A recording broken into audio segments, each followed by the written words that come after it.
I can make you some real money. Well, how do you make money? Which matters to you. That's how you actually make money.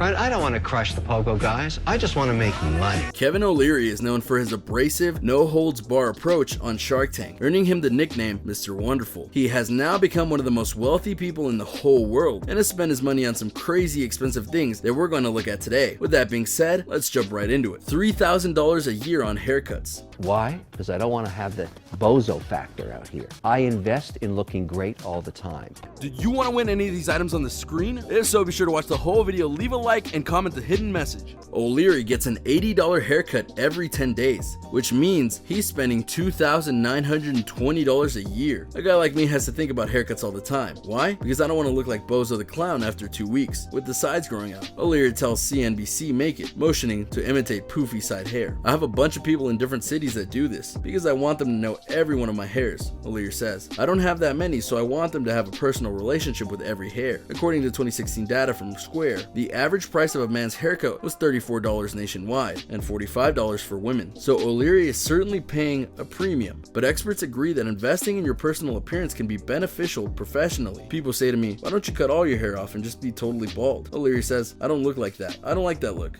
I like this look. I think I look terrific. Now, I don't know about you guys, but I personally would not want to spend that much money on haircuts, of all things. I mean, look at Kevin's hair. No hate to him, but I don't think he needs to be spending $80 on each haircut for a bald head with some on the side. But hey, when you're as successful as Kevin and have the money, why not splurge it on an expensive haircut? His homes.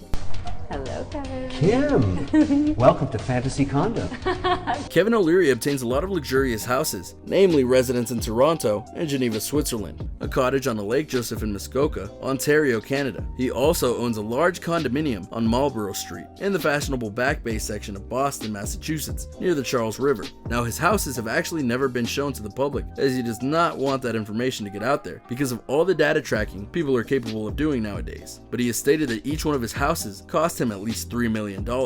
And that is crazy to think about considering he owns so many residences. Overall, we can estimate that his homes have totaled to about $70 million altogether. And wow, you definitely do not see that every single day. But Kevin has made a lot over his time, and it's only evident that he would make crazy purchases like this. You have to respect his desire for privacy, especially with how exposed the world is getting nowadays. But you also have to wonder what all is inside his many houses. We know that fellow shark Mark Cuban has a duo of mansions, and they are packed with epic stuff. O'Leary does seem much more reserved than Cuban in regards to what he'd have in his homes, but he also owns homes all over the world and paid $3 million per house. Clearly he's got something cool in there. His net worth. I'm guessing a lot of you want to know just how much this multimillionaire is really worth. So we're going to look at his net worth and kind of break it down and how he made so much money over his time alive. His fortune came when Kevin sold Softkey to Mattel Incorporated in 1999 for roughly $4 billion.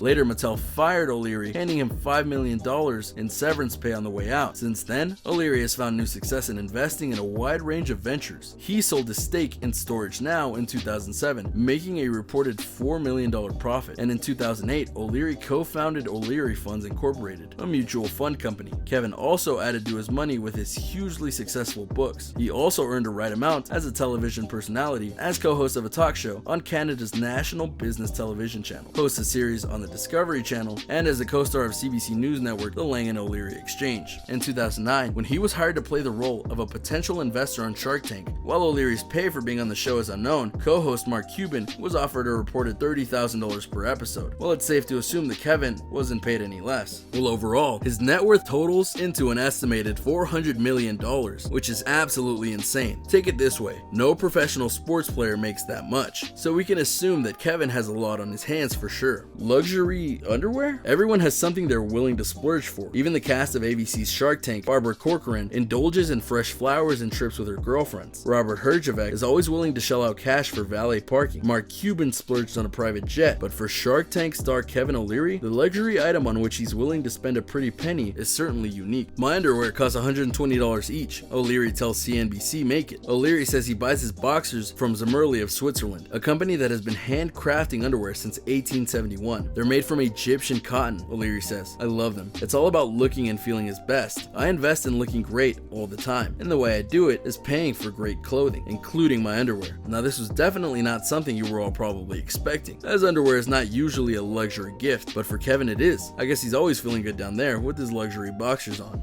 Storage Now Holdings. In 2003, O'Leary invested in a self-storage startup along with entrepreneur Reza Satchu. The concept had been developed by a friend of Satchu's, Jonathan Weller. Storage Now was outpaced by its competitors, however, particularly in-storage self-storage REIT. In 2006, Storage Now had 10 facilities and in-storage had 2. 1 year later, in-storage had almost 30 and Storage Now still had 10. We kind of blew past them in terms of growth, says in-storage's former CEO Jim Tateson. When in-storage offered to buy Storage Now in 2007, O'Leary and Satchu accepted. O'Leary argues that both firms were growing rapidly and they couldn't survive separately because the market wasn't big enough. In-storage bought Storage Now for $110 million. O'Leary reportedly made $4 to $5 million on the deal, but not before getting ensnared in a lawsuit. Weller filed a $10 million wrongful dismissal suit against Satchu and O'Leary in 2005, alleging they pushed him out upon realizing how profitable the company could be. O'Leary told Report on Business that Weller simply wasn't hitting his performance targets. The suit was eventually settled, and Weller went on to found another storage firm in 2012. His stake was worth $10 million.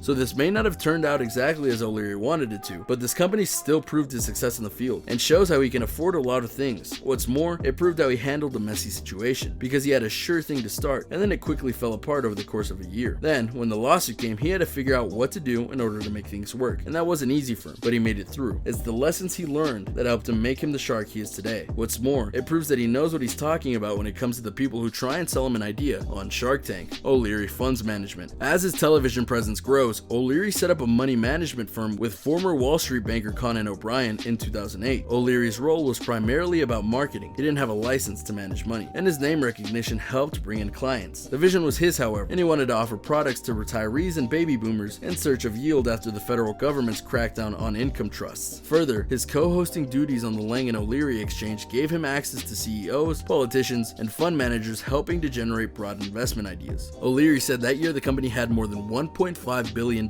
under management. By 2015, the figure had dropped to $800 million. In this, the company is not alone. Many fund managers have been hurting in recent years. Canoe Financial, a company chaired by fellow Dragon's Den alum Brett Wilson and possessing roughly $3 billion under management at the time, announced a deal to acquire the investment assets of O'Leary Funds in October 2015. O'Leary hasn't left the investment business entirely. He and O'Brien now operate O'Shares Investments, which provides a small suite of ETFs. This has skyrocketed over the years, leaving Kevin with an influx of extra money as well. While I'm sure this looks like a thing of the rich getting richer thanks to their success, it's actually another case of Kevin O'Leary sticking to his guns and managing through situations in order to make things work. From being certain roles in the company, using his name to build trust, weathering the storm of down years, and then merging with another company. It's all part of the business world, something that many Shark Tank contestants have to deal with themselves over the years. So if they want to learn what to do, merely look at O'Leary and how he handled everything. Or you could read his books. Kevin is also known as the author of the best-selling books on financial literacy, Cold Hard Truth on Business, Money, and Life, Cold Hard Truth on Men, Women, and Money, 50 Common Money Mistakes and How to Fix Them, and Cold Hard Truth on Family, Kids, and Money. His publications have sold worldwide, earning him a lot of money as well. This is just another one of those side hustles that Kevin is a part of, and probably one you all did not even know about. People enjoy reading Kevin's book as they want to gain an understanding on financial and other money ventures. Well, Kevin is just the guy for that, as he's made a lot of money in his time on this planet for sure. It's always interesting to learn cool facts about people that you didn't know, and you wouldn't think that some of the sharks like O'Leary would be up for this kind of thing, yet here they are making books to try and build up the next generation of business people. It's a really cool thing. Les Paul signed guitar. This Les Paul,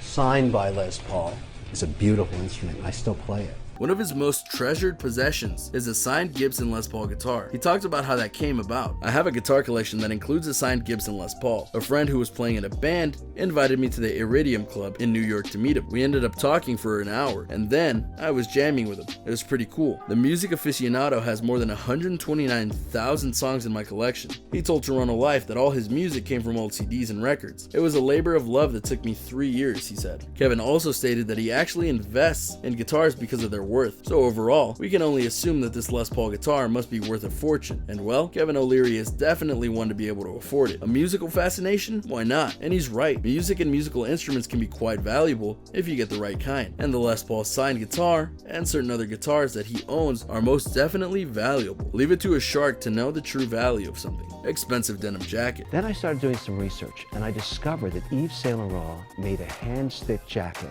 When you see Kevin O'Leary, he's usually wearing something of a uniform, a black suit, white shirt, and a black tie. Just watch an episode of ABC's Shark Tank, where O'Leary is an investor. His look never changes. I looked at my closet one day, full of crap I don't wear. O'Leary tells CNBC Make It. Piles of clothes and suits and sweaters and shirts. Instead of accumulating extraneous pieces of clothing he didn't love to wear, O'Leary decided to stick to 20 black suits, paired with 20 black ties and 20 white shirts. All of my suits and shirts are made by tailors. I don't buy off the rack, O'Leary says. I invest in looking great all the time, and the way I do it is paying for great clothing, great shoes, and a haircut every 10 days, he explains. But there's one piece of clothing for which O'Leary was willing to break out of his pattern and spend a pretty penny on. A denim jacket from St. Laurent, which he tracked down and bought from an acquaintance for $2,800. He says, you can buy a jean jacket for $14 and it's gonna fall apart on you, O'Leary says. I had 5 of them I was never wearing. I thought, this is really terrible. Instead, O'Leary decided to splurge and buy one expensive jacket. He thought the YSL jacket was just perfect, he says. I have exactly what I want and I'm going to have it for the rest of my life.